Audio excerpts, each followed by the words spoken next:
हैं हम लोग, पेड़ की जड़ है हम लोग, है ना।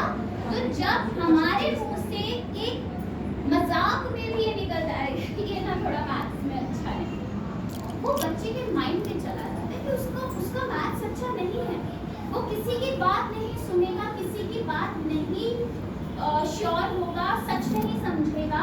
मगर जहां उसकी मदर के मुंह से ये बात निकली, वहीं पे काम खत्म हो जाता है।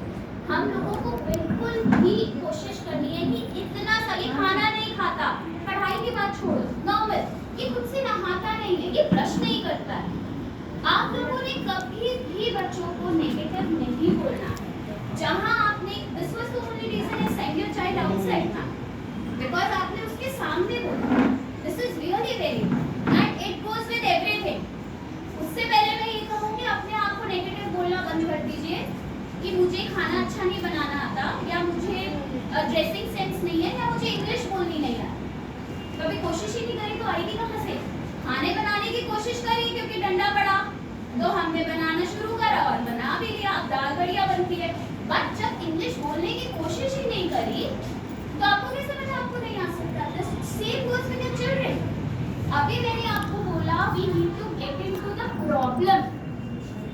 जहां आपको, आपने बोला, आपने क्या बोला, क्या अच्छा नहीं है? अटेंशन। आपने कभी भी ये सोचने की कोशिश नहीं करी कि वो हिंदी के वर्ड्स तो आते हैं, उसको स्वर व्यंजन माला सब आता है, मगर वर्ड नहीं कर पाती, स्पेलिंग मिस्टेक कर देती है। Try to get into the problem. अब यहाँ प्रॉब्लम क्या होगी भाई? जब क ख ग घ आता है, अनार आम आता है, तो लिखती क्यों नहीं है? क्योंकि उसे पता नहीं है आ बोलने पर मुझे आ की मात्रा वाला आ लिखना है। You know what? This is a, अभी आप लोग ये मत समझो कि बच्चे बच्चे हैं। जिस तरीके से, बुरा मत मानिएगा, मैं कंपेयर नहीं कर रही हूँ जानवर से बच्चों को, मगर हम लोग जानवर को, अगर हम कोई पेट डॉग रखते हैं तो उसे सिखाते हैं यहाँ वॉशरूम नहीं करना। हम बच्चों को क्या सिखा रहे हैं? सिर्फ बेसिक चीजें सिखा रहे हैं और एक्सपेक्ट कर रहे हैं कि वो अपने आप से सब कुछ अच्छा कर ले। नहीं करेंगे। We have to deal with the major problem. अब यहाँ पर क्या प्रॉब्लम है? You have to talk to the teacher of the school.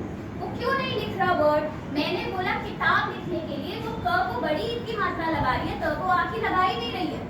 यानी कि जो टीचर बोल रही है, हो सकता है उसके कानों तक ठीक से नहीं पहुँच रहा, और अगर पहुँच रहा है तो उसको बिल्कुल नहीं पता कि ताब में त आब आता है। या फिर तीसरा क्या पॉइंट हो सकता है? That the child is writing अपने हिसाब से इक त आब, मगर वो लिखते लिखते जल्दबाजी में त का आ खा लिया। तो तीसरा पॉइंट ये है। तो आपने देखना है कि मैं किस तरीके से बच्चे को ये समझाऊं। Don't let the problem linger on. आप उसको चलते मत रहने दीजिए। आपको अभी ये प्रॉब्लम आ रही है ना स्पेलिंग मिस्टेक्स की, आई गारंटी यू अगर आप उसको सॉल्व नहीं करेंगे, ये आपको प्रॉब्लम 12वीं तक आएगा। क्या स्पेलिंग्स के बिना आप आंसर लिख सकते हैं? स्पेलिंग्स के बिना किसी को लेटर ईमेल लिख सकते हैं? तो you have to deal with the problem as a problem. बच्चों की प्रॉब्लम को अपने लाइफ की प्रॉब्लम की तरह समझिए। जैसे आपकी लाइफ की प्रॉब्लम है, मेरी लाइफ की प्रॉब्लम है I want to get slim. The other problem of my life is I want to get peace of mind. Why I want to work all the time. मैं शांति से क्यों नहीं बैठ सकती? इसी तरीके से I have to deal with the problem of my children. My son has a problem. My son is like 8 year old. मेरा एक बेटा है 8 ईयर का, डॉटर है 11